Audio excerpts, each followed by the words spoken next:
What's up, everybody? Welcome in to the Early Edge in 5. I am your host, Allan Bell. We got a fantastic show lined up for you today. Two things we want to run through real quick. First off, I'm going to be hosting the Early Edge in 5 on Fridays for the next few months. So be here with you, breaking down everything, having some fun. College baseball is definitely going to be a big part of it, but excited for that. Now, number 2. Early Edge March Madness Bracket Challenge is open. Look, March Madness is just around the corner here, and we're going to go ahead and get this thing started. So join the group now. You can scan that QR code there or join via the link tinyurl.com/the early edge, all done via the wonderful cbssports.com website and app. Jump in, compete against everybody on the show, everybody in the chat. We'll have prizes and so much more. Make sure to join there. But enough about that. Let's get into the show and bring in the experts here. So first off, look, my man, Zack Attack. We were just talking about, I think Zack Attack would crush at Pop-A-Shot, same as Maestro. Zack Attack says that, and at the skee ball game, too. He crushed both of them. But you got one play today, my man. What you going to crush on that? Yeah, this is actually a site play as well, so I'm going to give it out. Cleveland State -1.5 on their home floor against Wright State. Wright State actually represented the Rising League last year in March Madness, so they have the allure of bettors right now because they're on a win streak right now. They were 11-10. They've kind of turned around their season a little bit, won 5 of 6, and their one loss was against the best team arguably in the conference, Youngstown State, which they took to triple overtime. So they're playing good basketball. They still have Trayvon Calvin, who averages 20 points per game. But I look at Cleveland State. They've actually had their number. Last year, they won both conference games in the regular season. They did lose in the conference tournament to them. They won both games in the regular season, and they've already have one win this year by 8 points. Cleveland State, they don't win by wide margins, but they find a way to get the job done. So I'm going to tell them here on the small number on their home floor. I love it, man. And I think you're going right up against our man Chip, right? Yeah, I think so. Oh, did he give that out? No, I love it, dude. I absolutely love it. All right. Now, Spector, here's the deal for you. All right. The NBA, we got All-Star Weekend. So they took away your league of what you're going to get down on. And I love that you came right back and said, you know what? It's Premier League time, dog. So you got one play, man. Break it down what you got. Yeah, I really had to dig deep, AB. I mean, the NFL season's over. I mean, the All-Star break, and now Champions League is only Tuesday, Wednesday. So I said, well, let's break out one of our new models that we're working on. And we're going to the Premier League, and we're going to do Aston Villa and Arsenal, both teams to score at -125. The model is predicting a scoreline of 1.2 to 1.4. I expect Arsenal's defense, who normally allow 0.9 goals per game, to be just a tad bit slower because they had a very difficult game against Man City on Wednesday, so a short amount of rest. Then on the other side, Aston Villa have a terrible defense. They've been allowing 1.55 goals per game, even with Arsenal being on tired legs. That's why we have that 1.4 scoreline, just a little less than what Aston Villa normally allows. But still, they're going to put 1, possibly 2 past that goal. Both teams to score -125. There we go, dude. There we go. All right, in the chat, a couple things real quick. First off, Emily says, Specty, a new model, so excited.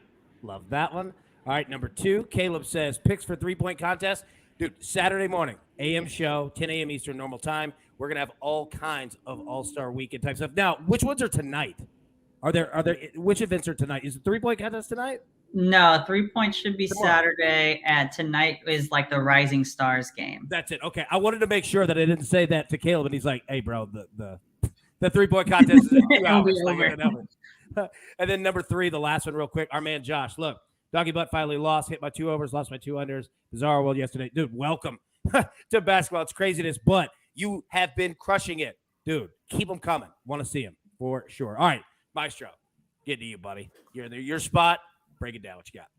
Okay, I'm going to take a big favorite and a big underdog today. Laying the points with Kent State against Eastern Michigan. Eastern Michigan has Imani Bates, the Memphis transfer, definitely an NBA talent, but they are the worst defense in the MAC. They gave up 193 points combined in their last 2 road games. They just got blown out by Akron, 27-point loss on their home floor. Kent State is on a mission with Sincere Carey. They beat this team already by 14 on the road. I think it'll be about 20 at home. I'm laying 17.5 with Kent State. Then later on, I'm going to take the Loyola Ramblers at home, getting 7 against Dayton. Dayton is off of 2 massive wins, VCU and St. Louis at the top of the A-10, and now they face the the last place team. But these Ramblers are getting better. They took Dayton to overtime in the first matchup. I think they can keep it close on their home floor. The main reason is Dayton doesn't force turnovers, and that is the worst, the biggest weakness that the Ramblers have is turning the ball over, but Dayton doesn't really pressure you that way. So I like the Ramblers. Take the 7. Nice, man. 2 strong plays there. All right, everybody, grab your paper, grab your pencil. Let's take a look recap here.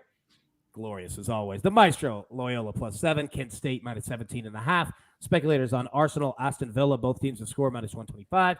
Zack Attack is on Cleveland State -1.5. Now, I wanted to wait to the screen to put these up. I have 4 plays in college baseball. They're moneyline parlays. Let me explain in a minute why we're doing it like this.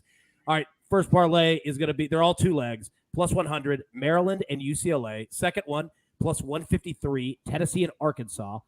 Third one is +105, Southern Miss and UC Santa Barbara. The last one, -115, Auburn and Stanford. So the reason being with that is because, and look, let me put it on here on the screen so you can see college baseball right now, early in the season. What you want to pay attention to, all right, starting pitchers, bullpens, all right, where the game is played, because it is cold in some areas. In other areas, it's warm, right?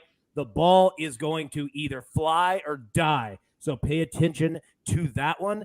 And then also pay attention early in these games. It's the first day, opening season of college baseball. You're going to have aces, starting pitchers that are going to go probably 3 to 5 innings max, right? Teams are not going to hammer their starting guys this early. Also in weekend series, they're not going to double down on guys in the bullpens either. So that's just something to pay attention to. We're going to bet these all year long. And look, I'm not a big parlay guy, but right now you just kind of have to do it because you're going to have favorites that are like -265, -250, way too expensive to play of just one. So that's how I did it.